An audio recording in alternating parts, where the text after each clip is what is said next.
မင်္ဂလာပါရှင်ကျမတို့ခိုင်မှာ BUC ရဲ့ BABM နောက်ဆုံးနှစ်ကျောင်းသူဖြစ်ပါတယ်ဒီနေ့မှာတော့ကျမတို့က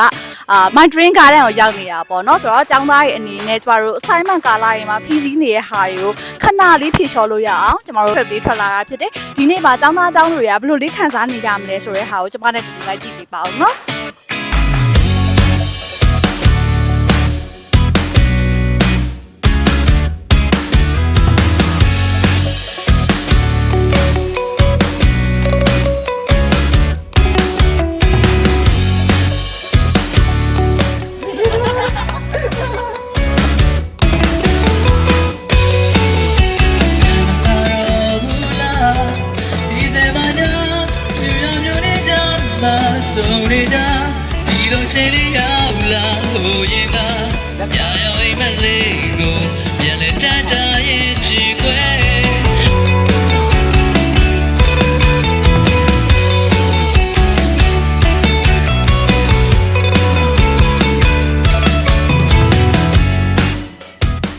ပါရှင်ဆိုတော့နာမည်လေးနဲ့ဘက်ဘက်မှာတက်နေရလဲတစ်ချက်တော့ပြောပြပါဦးဟုတ်ညီမနာမည်ကတော့ဖြိုးရနေမောင်ပါအခုလက်ရှိကတော့ BABM တက်မှတက်နေပါတယ်ဟုတ်ဒီနေ့ကဘယ်ရောက်နေရလဲပျော်ရဲ့လားဒီနေ့မှာ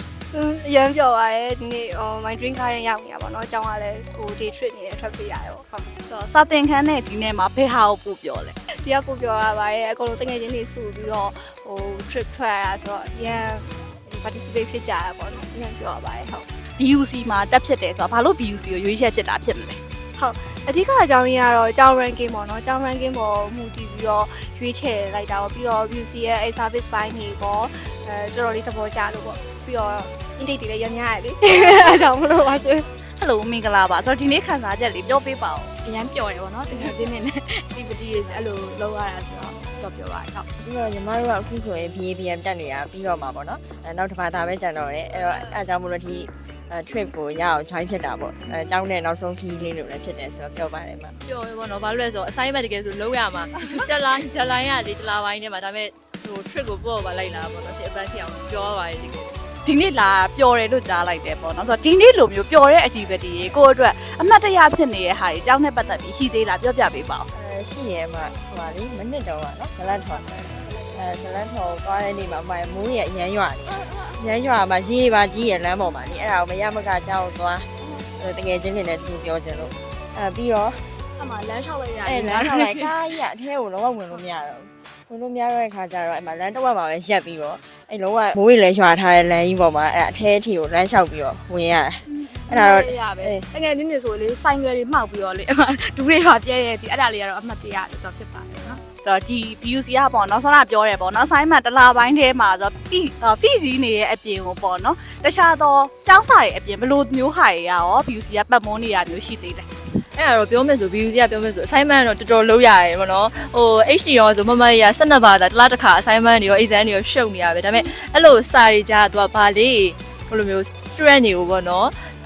relax ဖြောင်းနောက်ထားပြလဲဆိုတော့ music class တွေရှိရဲ dance class တွေရှိရဲဥမာ music warner ပိုင်းလို့ရကွာသူ join လို့ရတယ် dance warner ပိုင်းသူလည်းအတိုင်းပဲ dance class တွေ join လို့ရတယ်ပေါ့နော်အဲ့ဒါလေးတွေကတော့ပြောမယ်ဆိုနည်းနည်း stretch relax ဖြစ်စေရဲ့ဟိုထောက်ပံ့ပေးရအကြောင်းထောက်ပံ့ပေးထားတဲ့ class တွေပေါ့နော်နာမည်နဲ့အတန်လေးမိတ်ဆက်ပေးပါဦးဟုတ်နာမည်ကထောက်ပါနေမှာအခုလက်ရှိက BABM တက်နေပါရှင်ဟုတ်ကဲ့ပါဆိုတော့ BABM တက်နေရယ်ဆိုတော့ဘာကြောင့် higher diploma ပြီးသွားတော့ HND ပြီးသွားတော့ပေါ့နော် bachelor ကိုBUC မှာပဲတက်ဖို့ရွေးချက်ဖြစ်ခဲ့ရဒီ BUC ကဆရာကြီးကပေါ့နော်အတင်ပြလည်းကောင်းတယ်ပြီးတော့စိတ်လည်းရှိတယ်ပြီးကျောင်းသားကျောင်းသူတွေကိုလည်းတေချာလေးစိတ်နာပြီးနေတေချာလေးဆုံးမပြီးတော့ဒီတင်ပြပေးရပေါ့နော်အဲ့ဒါရေးပြီးတဲ့ခါကျတော့ဒီ bachelor ကျတော့ BUC မှာတစ်နှစ်ပဲတက်ရပြီပေါ့နော်အဲ့ခါကျတော့ diploma ပြီးတဲ့ခါကျတော့ဒီ BABM ကိုဒီ BUC မှာပဲတက်ဖြစ်တာပါရှင်ဟုတ်ကဲ့ပါဆိုတော့ဒီနေ့အတွက်ခန်းစားချက်လေးရောလွန်နေတယ်ဟုတ်ဒီနေ့နည်းနည်းပြင်မဲ့နေပေါ့နော်လက်လျှောက်ရည်များတော့လေဒါပေမဲ့တော်တော်ကြီးတော့ပြောပါတယ်အများကြီးလဲဟိုနေရာနဲ့လည်းရောက်သွားခဲ့တယ်ဟုတ်မင်္ဂလာပါရှင်ဒီနေ့အတွက်ခန်းစားချက်လေးပြောပေးပါဦးအရန်ပြောပါတယ်အဲ့လိုအမြဲတမ်းကျောင်းနဲ့အိမ်နဲ့ပဲဖြစ်နေပါလေဒီနေ့ထွက်လာတော့ပြောပါရှင်ပြောပါတယ်ညီမလေးဆိုတော့အခု BUC မှာတက်နေရဆိုတော့ဘယ်ရီရရောက်သွားပြီလဲ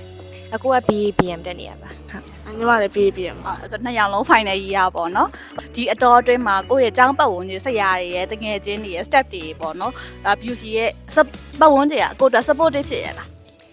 support တရားတကယ်ဖြစ်ပါတယ်ဆရာကြီးဆိုလို့ရှိရင်လည်းပေါ့နော် module နဲ့ပတ်သက်တဲ့ဟာတွေကိုသေချာရှင်းပြပေးတယ်အဲ့လိုပေါ့နော်အစအဆုံးပေါ့နော်မေးခွန်းနဲ့ဆိုချာရှင်းပြပေးတယ်staff တွေဆိုလို့ရှိရင်လည်းအမြဲတမ်းအဲ့လိုကိုတခုလိုအပ်တာနဲ့ပေါ့နော်ဒါသူတို့ဘက်က response ကအရင်မြန်ပါတယ် ပြီးတော့ဆရာကြီးဆိုလဲတိတိကျကျမင်းလည်းပြန်ပြောပြရဲ assignment အကြောင်းလေး staff ကြီးဆိုလဲအကယ်တစ်ခုအဆင်မပြေတာ VPN နဲ့ Wi-Fi အစအဲ့အကုန်လုံးအဆင်ပြေအောင်လုပ်ပေးရဲ assignment တွေကနေဆိုရင် ။ဘာကြောင့် BUC ကိုရွေးချယ်တင်တာလဲ အဓိကတော့ဒီ BUC ကသွားပတ်ဝေးကတိုတယ်ပြီးတော့ထိရောက်မှုရှိရပေါ့နော်အဲ့အချက်ကိုအကြိုက်ဆုံးပေါ့နော်အားကြောင့်ရွေးချယ်ပေးခဲ့တာပါ healthy environment ရှိရဲအရာရာအဆင်ပြေအောင်အများစီစဉ်ပေးရတဲ့ရွေးချယ်တင်တယ်ထင်ပါတယ် ။ဟိုနာမည်နဲ့အတန်းလေးမိတ်ဆက်ပေးပါဦး ညီမနာမည်ကသွန်းနေကြည်စေပါဟော BABN တန်းရပါရှင်ညီမနာမည်ကတော့စုမြတ်ထူပါညီမကတော့ BABN July intake ကပါဟုတ် ။ဆိုတော့ဒီနေ့အတွက်ခန်းစားချက်လေးနဲ့ဘာအတီပတီလေးလှုပ်ဖြစ်နေကြလဲပြောပေးပါဦး အရန်တော့ပျော်ရပေါ့ it's very exciting ဟောဒီကိုရောက်ဘူးတာလည်းအရန်အသက် experience ဆိုလည်းဖြစ်တာပေါ့ BA ဒီ BUC က team ကလည်းအကုန်ညီမတို့အဆင်ပြေအောင်လို့လည်း support အများကြီးပေးရပေါ့ပုံမှန်ကိုပါအောင်ဆိုသွားလေးမရှိတဲ့နေရာပေါ့နော်ဒီလိုပေါ့ပါလေး fun expression ဖြစ်ရတာပြောပါတယ် BUC ဘက်က support ပေးတာနဲ့အဲ့လို season ပေးတာလည်းအဆင်ပြေပါတယ်ဟုတ် ။ဟုတ်ကဲ့ပါဆိုတော့ BUC နဲ့ပတ်သက်ပြီးတော့ပေါ့နော် BUC ရဲ့ဆရာတွေပြီးတော့ကျောင်းကရုံးအဖွဲ့ရပေါ့နော်ကိုအတွက် support ဖြစ်ရလား ဟုတ် support ဖြစ်ပါတယ်တခုခုအဆင်မပြေတာရှိတယ်ဆိုရင်လည်းဘေးနားမှာအမြဲဆရာမတွေကကူညီပေးပါတယ် online အတက်တယ်ဆိုတော့အဲ့ Zoom မှာ error လေးတက်တာပါညာလေးဆရာမတွေကတတိယချ patient ဖြစ်ပြီးမှအကုန်လုံး support ပေးပါတယ်ဆရာတွေကလည်းကိုယ်ရော assignment တွေပါတယ်ကာလကြိုင်တတိယချရှင်းပြပြီးမှလိုအပ်တဲ့ materials တွေပါတယ်လည်းအကုန်လိုက်ပြီးတော့ support ပေးပါတယ်ဟုတ်ညီမလည်း online တက်တာပေါ့နော် online ဆိုတော့ဒီ flexible option ဖြစ်တယ်အဲ့ဒီတော့ဒီတခုခုအဆင်မပြေတာဆိုလဲ Viber မေးရင်ချက်ချင်းပြန်တာတို့အဲ့လိုဥမာကိစ္စလေးရှိလို့ Viber တွေပြောထားရင်လည်းဒီအဆင်ပြေအောင်ညှိပေးတာလေး recording လုပ်ပေးတာလေးလည်းအဆင်ပြေပါတယ် ။မင်္ဂလာပါရှင်။ဒါဆိုဒီနေ့ trip ထွက်လာတဲ့ခန်းစားချက်လေးပြောပေးပါဦး ဒီနေ့ trip ထွက်လာတဲ့တကယ်ချင်းနေနေလေ activity တွေအများကြီးလုပ်ဖြစ်တယ်စပိန်နေစီးဖြစ်တယ်ပြီးတော့ဓာတ်ပုံတွေရိုက်တယ်နောက်စကားတွေပြောကြရဲဆိုတော့ပိုပြီးရင်းနှီးသွားတယ်လို့ခံစားရတယ်တကယ်ချင်းနေ BUC မှာတက်လာတယ်ပေါ့နော်ဆိုတော့ဒီဟာနဲ့ high school နဲ့ကဘာတွေကွာလဲကိုယ့်အတွက်ဒီတက္ကသိုလ်ပညာရေးကဘာတွေ effective ဖြစ်စေလဲ high school တော့ကတော့ဒီလိုပဲကြက်ဖြေပေါ့နော်အခုကျတော့အဲ့လိုမဟုတ်တော့ဘူးကိုယ့်ရဲ့အတွေ့အခေါ်တွေကို assignment တွေရေးခိုင်းတဲ့အတွက်ကြောင့်အများကြီးတော့ပို့ပြီးတော့ effective ဖြစ်စေတဲ့ခံစားရတယ် ကဲပါဆိုနောက်ထပ် trip အတွက်နောက်နှစ်မှာဆိုဘယ်သွားကြလဲ trip ဆိုရင်အဲ့လို cable တွေပါစီးလို့ရတဲ့နေရာမျိုးတော့ activity တွေလည်းများတဲ့နေရာမျိုးဆိုပို့ပြီးတော့သဘောကျတယ်